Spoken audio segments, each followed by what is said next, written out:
long stretch of dark political predictions for Democrats and a lot of freaking out over poll numbers, things did start to feel a little bit better this week.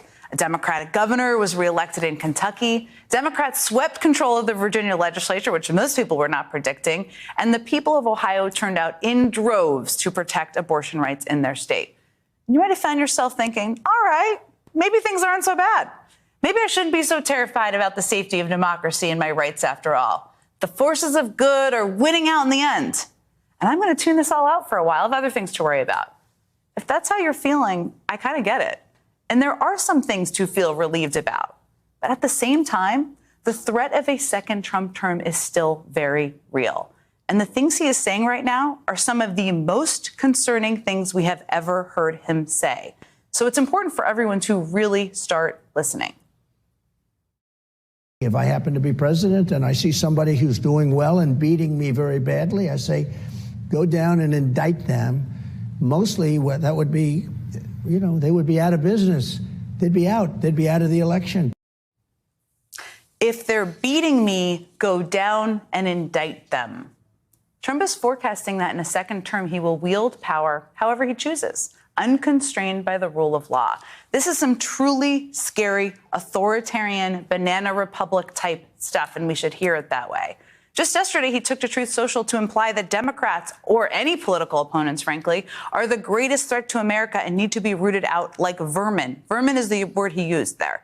And it's not just rhetoric. Remember, the Washington Post reported just last week about specific plans Trump and his allies have drafted to put his words into action.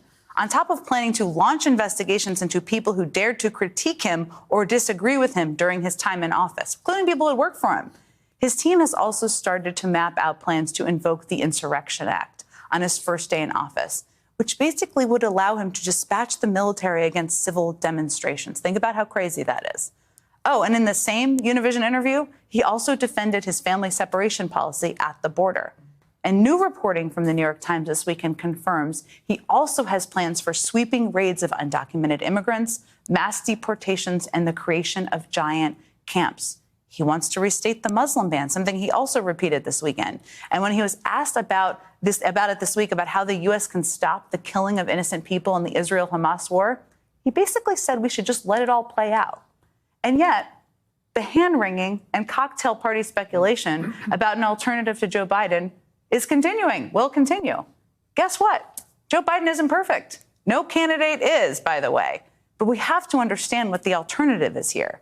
If elected to a second term, Donald Trump would prosecute anyone he deems an enemy, unleash troops on protesters, and essentially unravel the rule of law as we know it. And this time, he plans to line his administration with people who will actually help him do it. But sure, Joe Biden is 3 years older and occasionally trips over things. Look, there's a lot to be concerned about right now when it comes to a second Trump term. The speeches are getting much more disturbing and much more unhinged, and we should all hear it that way. It's also important to talk about all of this and important to call it out. But there is nothing more important than digging into his actual plans. The faintest of silver linings here is that Trump is warning us in his own voice, with a microphone on and a camera rolling, by the way. He's telling us exactly what he plans to do. We all just need to listen. After a long stretch of dark